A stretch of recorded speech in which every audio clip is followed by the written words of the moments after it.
여러분 감사는 언제 하십니까? 많은 것들이 채워졌을 때, 만족이 있을 때 하십니까? 아니면 그럼에도 불구하고 나를 나되게 하시고 나의 인생을 책임지시는 여호와를 신뢰함으로 어떤 상황 가운데서 감사하십니까? 이 섬 마을을 주로 많이 다니면서 글을 쓰신 그 이생진 시인이 개미를 관찰하다가 쓴 시가 있는데, 개미가 가진 것이 없으면 하늘을 자주 바라본다고 합니다. 근데 이 입에 먹을 것이 많으면 하늘을 바라보지 않고 땅만 계속적으로 바라본다라고 말을 하고 있습니다.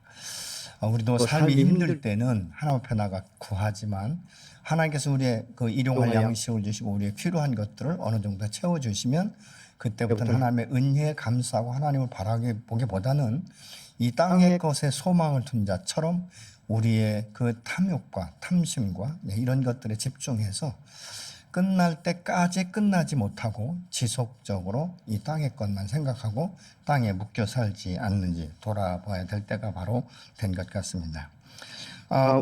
그래서 우리가 이 감사할 때는 특별한 어떤 이유가 있는가, 이런 것들을 생각해 볼 수 있지 않습니까?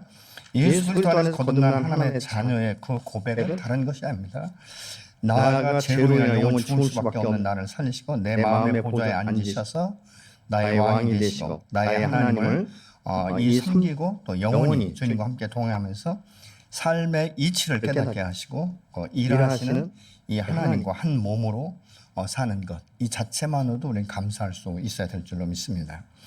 하나님은 내가 평안할 때도 고난할 때도 형통할 때도 내가 실패했을 때도 고난과 역경 가운데 사막과 같은 이 광야 같은 인생을 걸어갈 때도 나와 함께 하시면서 내 주변의 사람들이 몰려와서 이제 나를 위로하고 격려할 때는 아니면 모든 사람들이 다 떠난다 할지라도 하나님은 나의 인생 가운데서 한 번도 변함없이 떠나지 아니하시고 내 마음을 위로하시고 격려하시면서 나는 너가 나의 동역자가 되고 나와 함께하는 것으로 나는 만족한다, 나는 기쁘다라고 말씀하시는 이 하나님의 은혜 앞에 우리는 오늘도 감사할 수밖에 없는 줄로 믿습니다. 하나님을 발견한 이 하박국 선지자는 바로 그런 것 아니겠습니까? 내 가진 것 없고 애양간에 소가 없고 감람나무에 열매가 없고 소출이 없다 할지라도 나는 내 구원의 하나님 여호와 한 분만으로 인하여서 나는 감사할 수 있다는 이 고백. 그러니까 이 감사는요 선택이지만 이 감사를 선택했을 때 그 결과는 불평과 원망보다는 오히려 우리의 마음을 편안하게 하고 풍족하게 하고 풍성케 하는 안정감을 주면서 소망과 이 신뢰를 할 수 있는 믿음을 우리에게 주시는 줄로 믿습니다. 사람은 절망의 순간 가운데서 하나님은 결코 나를 놓지 않는다는 이 확신. 그래서 내가 하나님의 손을 놓지만 하나님께서는 나를 한 손으로 잡으시고 또 두 손으로 붙들으시면서 아무도 그 손에서 빼앗을 수 없다라고 말씀하신 하나님의 사랑의 열정이 오늘 또 저와 여러분을 붙들고 계시고 인도하시는 줄로 믿으시기 바랍니다.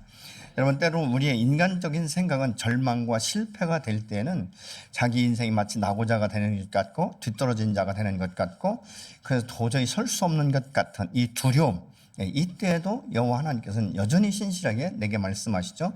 나는 네 곁을 한 번도 떠난 적이 없고 나는 너를 눈여겨보고 있고 너가 고난과 역경의 때는 내가 집중해서 너를 바라보고 너를 보살피고 있다라고 말씀하시는 하나님의 음성 한마디면 이 세상의 어떤 사람의 위로보다도 가장 큰 위로와 안정감과 소망이 되는 줄로 믿습니다.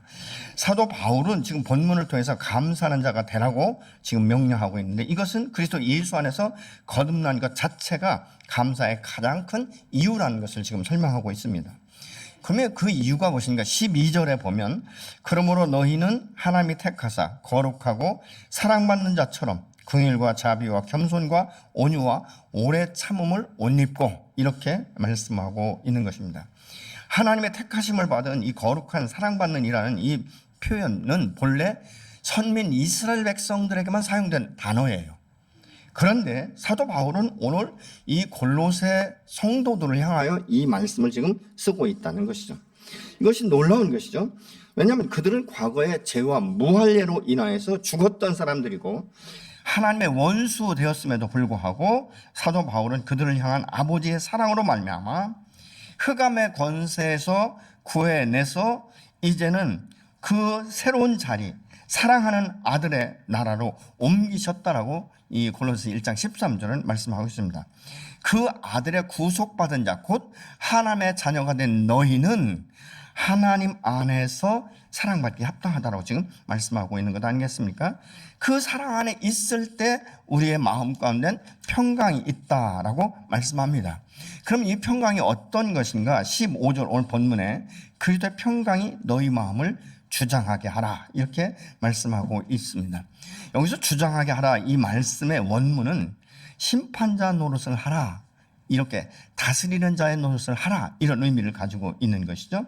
다시 말하면 너의 삶 가운데서 어떻게 결정을 내려야 할지 잘 모를 때 성령을 통해서 그 마음 가운데 평강이 임하는 쪽을 선택하고 결정하라, 이런 의미예요. 이런 뜻인 것입니다. 그렇기 때문에 이 마음은 곧 그리스도 예수의 마음인데 이것은 주님께서 가졌던 평강이라는 것이죠. 그러면 예수님이 가졌던 평강이 어떤 것인가? 평범할 때의 삶이 아니라 십자가를 지시기 위해 십자가 앞에 섰을 때조차도 그 마음 가운데 두려움과 염려와 근심과 낙심과 좌절이 아니라 오히려 평강을 가졌는데 이것은 하나님께서만 주실 수 있는 평강이라고 말씀하고 있습니다. 그럼 이 예수님이 가진 평강을 우리가 어떻게 누릴 수 있는가? 그것은 요한복음 14장 27절을 같이 보시겠습니다. 평안을 너희에게 끼치노니 곧 나의 평안을 너희에게 주노라.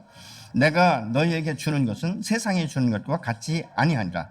너희는 마음에 근심하지도 말고 두려워하지도 말라. 아멘. 하나님이 주시는 이 평강은 세상 가운데서 어떤 얻는 평강이 아니라는 것이죠. 그렇기 때문에 어떤 상황, 어떤 위기 가운데 있을 때도 하나님의 평강이 너희 마음과 생각을 주장하게 하면 너희 마음 가운데 두려움이나 근심과 걱정에 묶이지 않는다라고 말씀하고 있는 것입니다.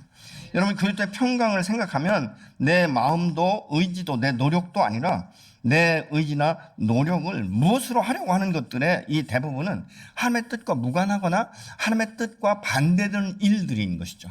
그렇기 때문에 다시 말하면 세상적인 것들이 많기 때문에 하나님의 말씀과 뜻에 따라 순종하지 못하는 원인이 되기도 한다는 것입니다. 그래서 리차드 칼슨 같은 사람은 이렇게 말합니다.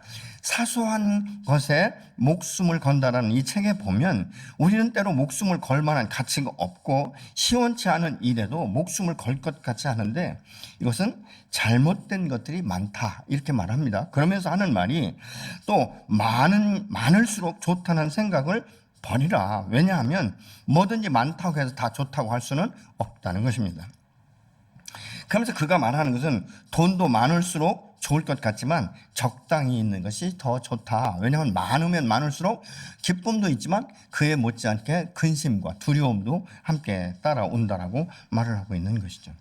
그래서 우리는 많을수록 좋다는 생각에 이 지배를 받게 되면 현실에 항상 만족할 수가 없다. 그래서 또 다른 것들을 추구하게 되는 것이고 더 많은 것들을 추구하고 그것을 의지할 수밖에 없기 때문에 평생 행복과 감사를 누릴 수 없다라고 그는 말을 하고 있는 것입니다.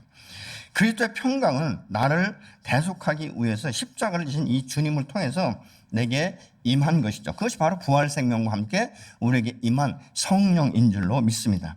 사람이 살면서 죄에서 자유한 것보다 더 큰 것이 어디에 있겠습니까? 사람이 죄책감에 시달리는 것보다 더 큰 고통과 압박이 어디에 있겠느냐는 것입니다. 그리스도의 평강이 임하면 아무것도 염려하지 말고 하나님 앞에 나가서 오직 기도와 감사함으로 아뢰라고 말씀하고 있지 않습니까? 그러면 그리스도의 평강이 너의 마음과 생각을 지키신다라고 분명히 말씀하고 있죠. 여러분, 감사하는 사람은 어딜 가든지 어떤 상황에 처하든지 감사의 제목부터 선택하게 된다라고 말을 합니다. 그것은 모든 것이 창조주이시며 나의 주관자가 되시는 여호와 하나님의 손길로 나를 붙들고 나를 인도하고 있기 때문에 우리는 감사가 표현되어지는 것이라고 말씀하고 있는 것입니다. 여러분, 사람이 감사가 끊어지면 그 자리에 뭐가 들어가는지 아십니까? 불평과 원망이 들어가는 거예요. 여러분, 많은 사람들이 특히 어떤 불교나 이런 데는 마음을 비워야 된다는데 여러분, 마음을 절대적으로 비울 수 없습니다. 우리가 어떤 이 사이다나 이런 것을 마시고 나면 그 병을 우리는 빈병이라고 말하고 있지만 사실은 물 대신 뭐가 들어갑니까? 공기로 채워지는 것 아니겠습니까? 그렇기 때문에 우리의 마음을 비우는 것이 아니라 채워야 되는데, 채우는 것이 적당히 아니라 차고 넘치도록 채우는데, 그거 무엇입니까? 성령의 충만을 입는 것인 줄로 믿습니다. 우리 마음 가운데 성령이 충만하면 성령의 우리는 다스림을 받을 수밖에 없는 것이죠. 그렇기 때문에 세상 풍파에 내가 흔들리지 아니하고, 우리가 잃어버린 표대 때문에 방황하지 아니하고, 오히려 새로운 표대, 하나님이 주신 꿈과 소망과 내 인생에 가야 될 분명한 목적지를 향해 오늘도 인도할 수 있도록 역사하시는 주님이 계시기 때문에 우리는 그 은혜 앞에 감사할 수밖에 없는 줄로 믿습니다. 여러분, 감사가 끊어지면 다른 것들이 들어오기 시작하고 고민과 염려와 근심들이 쌓이기 시작하는 것이고, 욕심이 자리 잡기 시작하면 그 마음 가운데 도저히 감당할 수 없을 만큼 채워도 부족하기 때문에 항상 조금만 더라는 말을 할 수밖에 없는 인생인 것을 우리가 알아야 되는 것이죠. 이스라엘 백성들이 출애굽하고 얼마나 이 홍해를 육지같이 건넜을 때 기적을 보았을 것이에요. 그들은 아마 평생 그 기적을 누리면서 살 줄 알았을 거예요. 야, 하나님 우리를 이렇게까지 인도하시는구나. 어떻게 상상할 수 없는, 어떻게 이 바다가 육지처럼 갈라질 수 있는가. 그리고 우리가 어떻게 여기를 건너고 우리 뒤에 따라오는 이 애굽의 군대는 순식간에 이 수장될 수밖에 없는가. 이건 하나님만이 하실 수 있는 것이라고 평생 간직하며 자자손손 대대로 물려주기를 원했을 것입니다. 근데 참 놀라운 것은요, 그 신뢰가 어느덧 딱 깨져버리고 약속의 땅에 12명의 정탐꾼을 보냈을 때 10명의 정탐꾼이 그렇게 그 땅을 혹평합니다. 굉장히 좋은 땅이지만 사람을 잡아먹는 땅이고, 그들이 얼마나 기골이 장대한지 내가 그 앞에 서보니까 마치 메뚜기처럼 보이더라. 그 사람을 보는 순간 얼마나 마음이 위축됐는지, 얼마나 자기를 낮게 보고 낮은 자존감 가운데서 이것이 세워졌는지. 근데 그들의 과거가 노예였지 않습니까? 노예는 어떤 큰 것을 보면 벌써 위축되고 뒤로 빼는 이런 현상이 일어나게 되는 것이죠. 그래서 이 이스라엘 백성들이 10명의 정탐꾼의 말을 듣는 순간에 갑자기 모든 기대가 다 무너져 버린 것이죠. 아, 그럼 우리는 그 땅에 들어가서 죽는 거야. 그럼 결국은 여호와 하나님께서 우리를 이 죄에서 자유하고 결박에서 자유시키고 노예에서 해방하게 한 목적은 바로 약속의 땅에는 이곳에 몰아놓고 우리를 죽이려고 하는가? 그러니까 이 홍해를 건넜던 기적은 온데간데 없이 다 없어지면서 현실 앞에 이 두려움 가운데 빠지게 되는, 그래서 아니라고 말했던 이 여호수아와 갈렙을 돌로 쳐 죽이려고 하는 이런 어처구니 없는 일들이 일어나지 않습니까? 그러면서 결국은 그들은 그 불신 때문에 하나님께서 광야 길을 돌리십니다. 근데 하나님이 얼마나 우리를 사랑하셨냐면 돌리시면서 피곤하고 지쳐서 쓰러지고 죽게 만들어야 되는데 그렇게 하지 않잖아요. 매일매일 일용할 양식을 주셔서 땅에서 상상할 수 없는 하늘에서 마치 비를 내리듯이 만나와 메추라기를 내리시면서 그 사막에 이 광야에 정말 땡볕 같은, 낮에는 타 죽고 밤에는 얼어 죽을 것 같은 이런 이 환경을 완전하게 바꾸십니다. 그래서 불기둥과 구름기둥으로 바꾸시고 인도하시고 보호하시잖아요. 그러면 여러분같이 지혜로운 분들은 다 깨달을 거예요. 근데 이때 사람들은 무지했던 것 같아요. 그러니까 그렇게 하나님께서 보호하고 보존하시며 함께 동행하고 계신데도 항상 조금만 부족하면 불평과 원망이 입에서 떠나지 않습니다. 그러니까 결국은 무엇입니까? 배고파 모세, 물 줘 모세, 고기 먹고 싶어 이러면서 계속적으로 모세를 빗대지만 그들의 그 마음 근본은 하나님을 원망하는 것이고 하나님을 탓하는 것 아니겠습니까? 이런 모습들이 바로 1세대의 출애굽의 모습입니다. 그들은 하나님께서 그렇게 평생을 보호하셨는데도 불구하고 끝까지 그 마음 가운데 불신이 떠나지 않기 때문에 광야에서 죽어버리는 약속의 땅을 한 번도 밟지 못하는 이런 신세로 전락하는 것을 우리가 보는 것이죠. 그러나 주시는 하나님의 은혜를 기억하며 감사하는 사람은 기적이 아니더라도 작은 것, 그 정말 이 작은 것도 또 기도의 감동에 의해서 감사하게 되지 않습니까? 여러분, 그 믿음으로 정말 돌에 맞아 죽을 뻔했던 이 여호수아와 갈렙은 그 믿음대로 약속의 땅을 들어가는 이런 역사들을 우리는 출애굽 시대를 통해서 볼 수 있게 되는 것이죠. 감사하는 생활이 습관이 되고 체질이 되면 환경도 여건도 전혀 문제가 되지 않습니다. 거듭난 것만 하나만 가져도 평생 감사할 수 있게 되는 것이죠.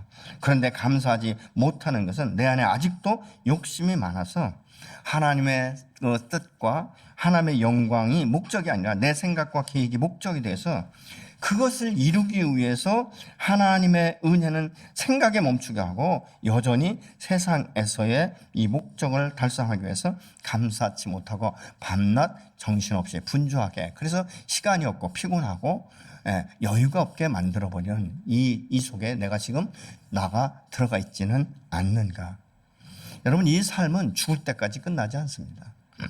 이 세상 사람들이 속는 게 뭐죠? 올해 잘 참으면 내년엔 좀 괜찮겠지, 내년엔 부유해지겠지. 그런데 내년엔 또 마찬가지 아니겠습니까? 그래서 우리의 인생이 지금 현재까지 이르게 된 것들을 우리가 보게 되는 것이죠. 더 무서운 것이 뭔지 아십니까? 나의 이런 삶이 다음 세대에 흘러간다는 것입니다. 나도 모르게 내가 그렇게 말을 하고 있지는 않지만 내 자녀들이 나의 삶의 모습을 보면서 자기도 모르게 그것이 습관이 되고 그것이 인생이 되어서 내 자식도 여전히 하나님 앞에 곤고한 삶을 살아갈 수밖에 없고, 이것이 좀 더 심화되어 버리면 아예 믿음에서조차 떠나버리기 때문에 믿음의 세대가 끊겨지는 이 불행한 이 결과를 가져오게 될 수도 있다는 것입니다. 결국은 이 세상 것은 무엇입니까? 주어진 것보다 할 수 없는 것만 더 생각하게 되고, 받은 것은 당연한 것이고, 또 늘 부족하기 때문에 만족이 없고, 또 이 받지 못한 것만 이 계수하기 때문에 늘 비교하고 불평하고 이 원망하게 되는 것을 우리가 봅니다. 이 감사와 원망은요, 존재의 문제인 것이에요. 가치의 문제인 것입니다.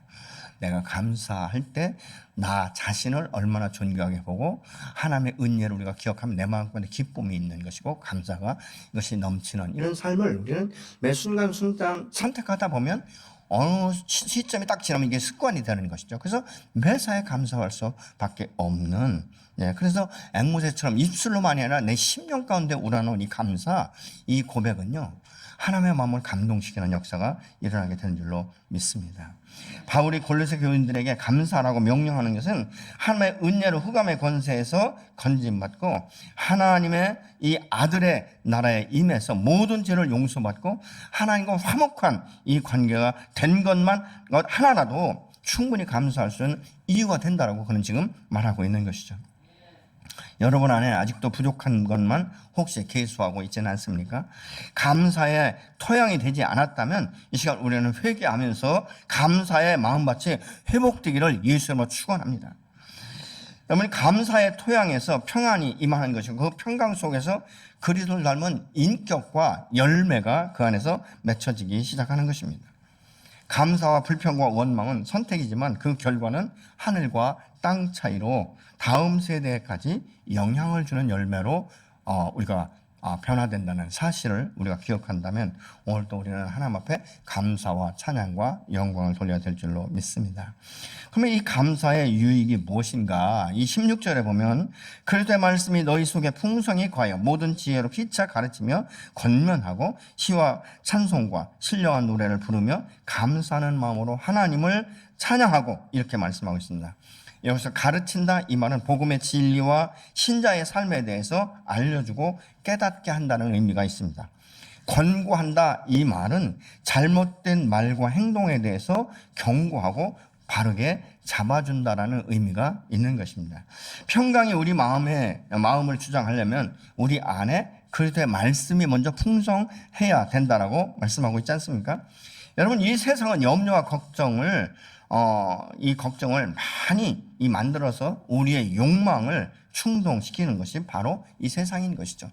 그래서 어떤 때 보면 이 TV나 아니면 유튜브 같은 데도 보면 이 유튜브는 주로 이제 게임이라든가 이런 것들이 많이 홍보되고 있고, 또 이 TV 같은 데 보면 이 좋은 옷을 입은 사람들이 워킹하기도 하지만 많은 이 좋은 소재라든가 이런 것들을 굉장히 많이 광고합니다. 또 어떤 때는 화장품에 대해서 엄청나게 광고하고 있지 않습니까? 그러면 이것을 보면서 사람이 견물생심이라고요. 어떤 생각이 드냐면 나도 저 옷을 입으면 저렇게 아름다울 수 있다는 이 충동을 우리 마음 가운데 주게 되는 것이죠. 사실 내가 그 옷을 입었다고 해서 그 여인처럼 자태가 나타나지는 않을 줄 알면서도 한번 입고 싶은 이 충동, 이것을 멈출 수 없기 때문에 우리가 그것을 구매해서 입어보지만 잘 안 맞으면 무엇입니까? 다시 장롱 속에 들어가서 수년을 묵히게 되는 이런 결과를 가져오게 되지 않습니까? 여러분, 이 세상의 것들은요, 엄청나게 우리의 마음과 눈을 유혹시켜버리며 흔들어 버립니다. 때로는 이 사람이 만문의 영에 빠져서 지배당하는 이것 중에 하나가 뭐냐면, 무엇인지 나중에 돈만 있으면 다 할 수 있다는 이 잘못된 이 사고방식을 우리 안에 불어넣는 이 사단의 역사가 일어나게 되는 것이죠.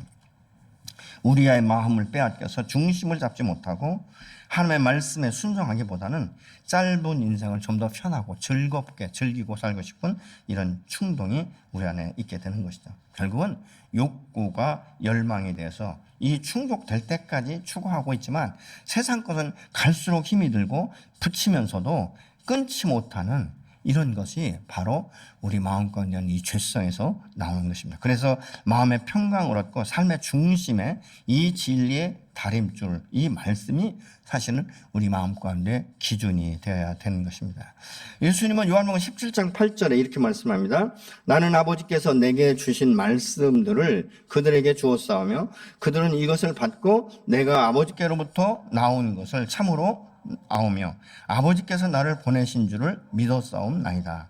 하나님은 이 예수님을 통해서 우리에게 주신 말씀의 핵심이 무엇인가? 그것은 바로 복음인 것입니다. 고린도서 1장 5절에 보면 이렇게 말씀합니다. 너희를 위하여 하늘에 쌓아둔 소망으로 말미암음이니 곧 너희가 전에 복음 진리의 말씀을 들은 것이다. 복음, 진리의 말씀을 듣고 순종할 때 우리가 예수 그리스도 안에서 거듭나면서 하나님의 자녀가 되고 하늘나라의 신령한 축복을 구하게 되며 그 축복으로 인해서 우리가 이 세상 나그네 길을 만족하고 넉넉한 삶을 누리면서 살 수 있게 되는 줄로 믿습니다. 그래서 이 복음은 잃어버렸던 자신의 정체성과 존재감을 회복시키면서 진리의 말씀이 그 안에서 운행하고 역사해서 잃었던 삶의 인생의 목표를 정확하게 다시 세워서 푯대를 향하여 한 걸음 한 걸음 나아갈 수 있도록 주님은 오늘 또 우리를 격려하시고 우리에게 말씀으로 새로운 소망을 주시고 좌절하고 주저앉지 않게 하시고 다시 일으켜 세우시는 줄로 믿으시기 바랍니다. 여러분, 주님이 우리에게 주시는 이 말씀들은 주로 소망의 말씀이며 새로운 것이며 도전적인 이 역사를 일으키시는 줄로 믿습니다. 우리 잘 아는 대로 이 창세기 12장에 보면 아브라함을 부르신 하나님께서는 약속하신 것을 아브라함의 이 순종을 통해서 이루시고 오늘날 우리로 하여서 어떤 삶의 모델적인 모습으로 지금 성경에 기록되어 있지 않습니까? 그럼 아브라함은 순탄했는가? 모두가 다 순종했는가? 모두가 다 행복했는가? 우리가 상세히로 보면 그런 여정은 없어요. 굴곡이 있고 우여곡절이 많고 때로는 거짓을 말하고 그래서 세상 사람들로부터 지탄받는 이런 일도 일어나지 않았습니까? 그러나 아브라함의 특징 중에 하나가 뭐냐면 잘못을 깨달으면 바로 회개하고 하나님 앞에 제단을 쌓고 예배자로 회복되는 역사들이 반복적으로 일어나는 것을 우리가 볼 수 있게 되는 것이죠. 하나님의 영광을 받으신다는 것은 사람을 통해서 나타내시는 거예요. 오늘날 하나님은 영광을 받기 위해서 저와 여러분들을 세우시고 여러분을 통해서 축복하시고 그것을 누리게 하시고 세상 사람들이 견뎌 볼 수 없도록 저 사람이 예수 믿고 거듭나며 하나님 말씀 앞에 순종하고 우리가 다른 삶을 출발하더니 우리가 상상할 수 없는 축복을 받고 있구나. 저 사람만이 아니라 저 사람의 가족, 저 사람들의 자녀들까지도 정말 형통하고 창대케 되며 감사가 무엇인지를 우리에게 보여주는 이런 삶을 살고 있구나라는 것을 믿지 않는 불신자들의 마음 가운데 부러움으로 볼 수 있어야 돼요. 그래서 예수 믿는 사람은 잘 먹고 잘 살고 누릴 수 있어야 되는데 자기만이 아니라 흘려보내면서 함께 공유하고 함께 윈윈할 수 있는 이런 삶이 저 여러분 안에 있어야 될 줄로 믿습니다. 미국의 유명한 작가였던 마크 트웨인이 성경을 읽는 것을 보고 어떤 사람이 지나가다 이렇게 말합니다. 아니, 선생님도 성경을 읽으세요? 아니, 내가 그리스도인이니까 성경 읽죠. 그랬더니 뭐라고 하냐면, 그럼 성경 읽으면 다 깨달아지세요? 아니요, 깨달아지지 않는 것도 많습니다. 그런데 나는 성경이 깨달아지지 않는 것 때문에 고민하는 것이 아니라 이미 너무나 잘 알고 있는 말씀을 실천하지 못하는 것이 내 인생의 가장 큰 고민입니다 라고 말을 했다고 합니다. 여러분, 평강과 더불어 그리스도인의 삶의 성패는 주님이 주신 말씀을 내가 얼마나 신뢰하고 붙들면서 순종하고 사느냐에 달려있는 줄로 믿습니다. 이러한 삶은 성경을 혼자 보고 연구하고 깨닫고 전달하고 가르치는 것, 일방적으로 가르치는 것이 아니라 믿음의 사람 안에 있는 이 교회 공동체를 통해서 자기가 깨달은 것을 함께 나누고 그것을 삶으로 옮길 수 있도록 서로 중보하고 서로 세워주고, 그래서 앞에서 끌고 뒤에서 밀어주면서 그리스도인의 삶이 무엇인지 깨닫고 어떻게 풍요로운 삶을 살 수 있는지 이것을 위해서 피차 가르치고 권면하라고 말하고 있죠. 여러분, 사실 권면이라는 건요, 달게 받을 사람 별로 없어요. 왜냐하면 나의 연약한 부분을 건드리잖아요. 나의 부족한 부분들이 사람들이 객관적으로 보고 이야기하잖아요. 집사님은 다 좋은데 이 부분은 굉장히 고집이 강해요. 이 부분은 정말 집사님이 조금만 고치시면 아주 지금 상상할 수 없는 좋은 그런 열매들을 풍성히 맺을 것 같아요. 이럴 때 아멘으로 받아야 되는데 많은 사람들이 그럽니다. 니나 잘하셔. 내가 너보다 기도도 많이 하고 성경도 많이 보고 내가 신앙의 연주도 너보다 깊은데 뭐 그따위 소리 하는 거야. 나만큼 되면 얘기해봐. 이렇게 받아들이는 사람이 의외로 많다는 것입니다. 무엇입니까? 교만인 거예요. 변화가 없는 거예요. 근데 이게 자기가 말을 듣고 안 받은 사람들의 특징이 뭔지 아십니까? 다른 사람에게 얘기한다는 거예요.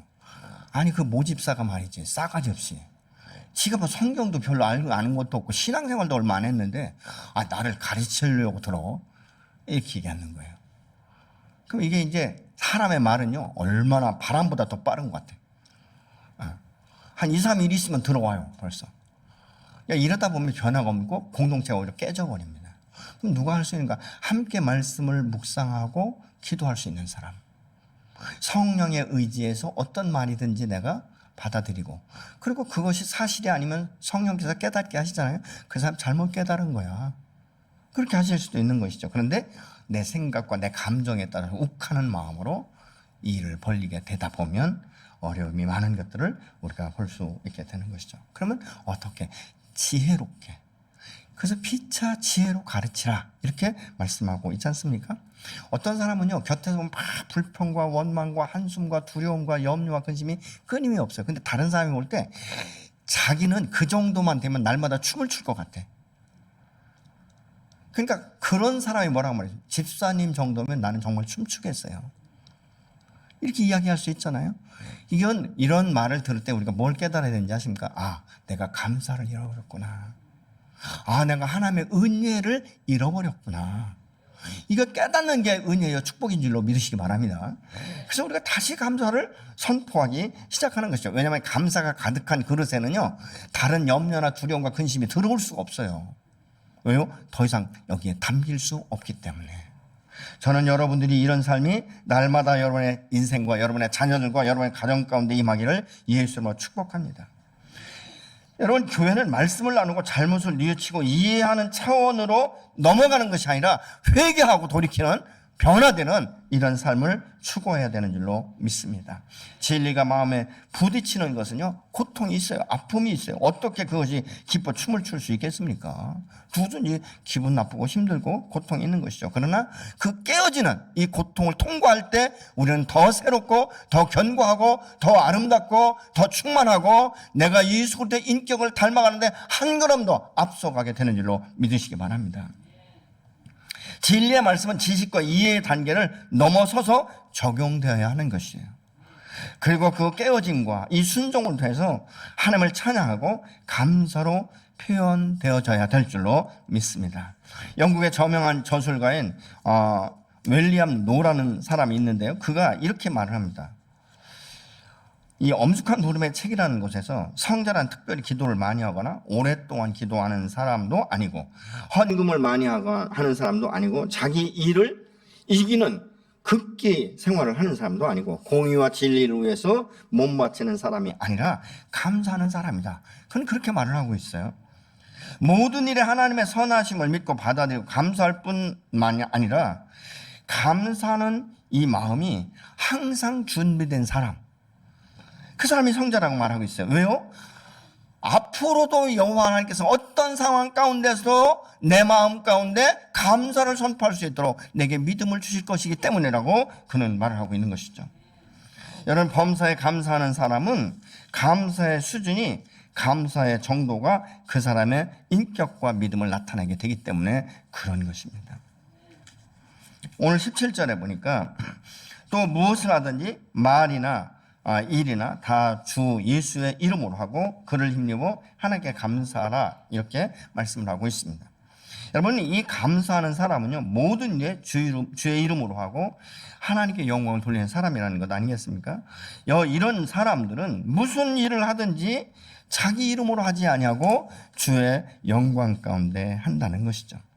제가 어떤 때 이 선교지에 가서 좀 마음이 씁쓸한 것은요, 어떤 이렇게 특정의 사람들이 이제 헌금해서 교회를 세우지 않습니까? 선교지에. 그러면 이 선교사님들이요, 이 머릿돌에 그 사람 이름을 써요.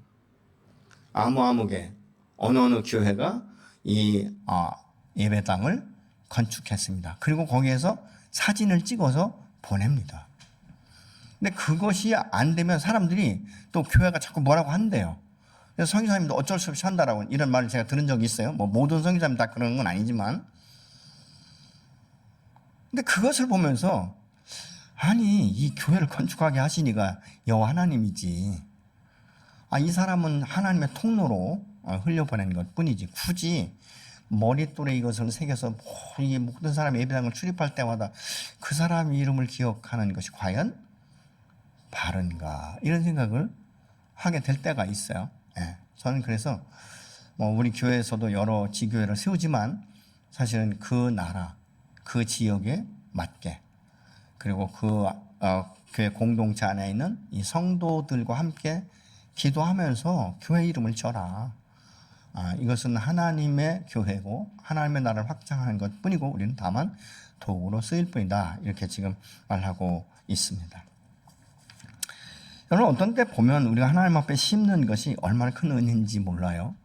얼마 전에 이 케냐에 저희들이 이제 그 작은 그 식당 겸 이제 공동이 쓸 수 있는 이 하나의 그 건물을 지어줬는데, 그분이 저희 교회는 나오지 않고 저희 교회에 나오시는 집사님의 그 어머니인데요. 이분은 아프리카에 선교하기 위해서 2년을 기도했고, 아프리카 선교사님은 그곳에 그 다목적 신을 만들기 위해서 3년을 기도했다는 거예요. 근데 저희가 소개를 해서 그 공동체를 졌는데요, 얼마나 저는 이 마음 하나만 보고도 너무 기뻤어요. 마음이 얼마나 기뻤는지 모릅니다. 왜 그런지 아십니까? 기도를 통해서 역사하시고 응답하시는 하나님의 그 손길이 얼마나 정확한지.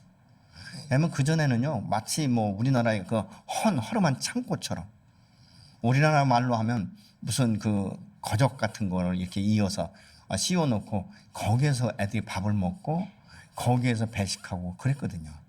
그것을 볼 때마다 참 마음이 아팠어요. 근데 한 분의 헌신과 한 선교사님의 그 기도, 둘이 기도해서 이것이 매치가 될 때 하나님의 영광이 얼마나 큰지 너무너무 감사한 거예요.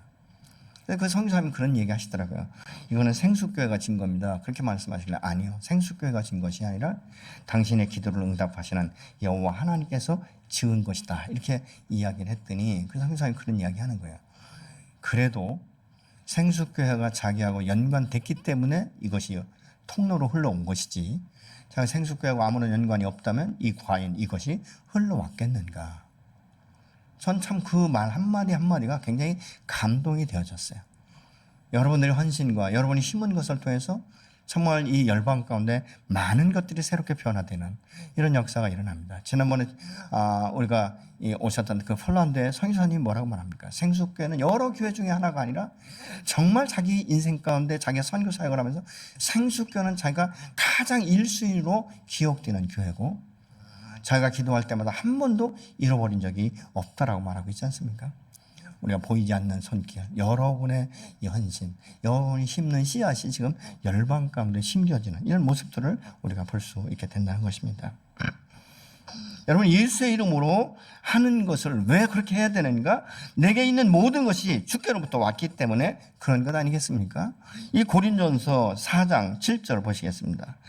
누가 너를 남달리 구별하였느냐? 내게 있는 것 중에 받지 아니한 것이 무엇이냐? 내가 받았은즉 어찌 받지 아니한 것처럼 자랑하느냐? 라고 말하고 있지 않습니까? 현재 여러분이 가지고 있고 누리고 있는 것이 누구로부터 왔습니까? 이 출처만 정확히 우리가 안다면 여러분은 하나님 앞에 감사하지 않을 수가 없는 것 아니겠습니까? 베드로전서 1장 4절에 이렇게 말합니다. 만일 누가 말하려면 하나님의 말씀을 하는 것 같이 하고 누가 봉사하려면 하나님의 공급하시는 것 그 힘으로 하는 것 같이 하라 이렇게 말씀하고 있습니다. 여러분 우리가 만입이 있어도 하나님 앞에 감사할 수밖에 없는 것은 오늘 나를 나되게 하시고 사망의 생명을 옮겨주셨을 뿐만 아니라 내가 가지고 있고 지금 현재 누리고 있는 이 모든 것이 나의 노력도 있지만 그것을 노력하게 힘을 주시고 지혜를 주시는 분이 바로 여호와 하나님이기 때문에 궁극적으로 그 근원은 하나님께로부터 왔다는 것입니다. 그렇기 때문에 우리가 하나님을 인정하고 그 은혜 앞에 감사하고 주님의 영광을 노래할 때 우리의 마음이 더 풍성해지고 풍족해지고 기쁨과 감사가 평생 이어지면서 여러분들이 심은 것을 통해서 여러분의 자녀들이 열매를 따는 이런 결과를 반드시 가져오게 될 줄로 믿으시기 바랍니다. 그렇기 때문에 이 맥주 감사 절기는 그냥 무슨 한 주일에 한 번 이렇게 지키는 이것이 아니라 오늘 한 해 지금까지 지켜주신 하나님의 은혜에 감사하면서 하나님의 그 영광을 나타내는 하나의 순종인 줄로 믿습니다. 오늘 또 하나님께서 오늘 지금까지 인도하신 하나님께서 남은 올 한 해도 에베네셀의 하나님이 되시고 여호와 이레의 하나님이 되셔서 끝까지 안전하고 건강하고 풍성하게 인도하시는 줄로 믿습니다.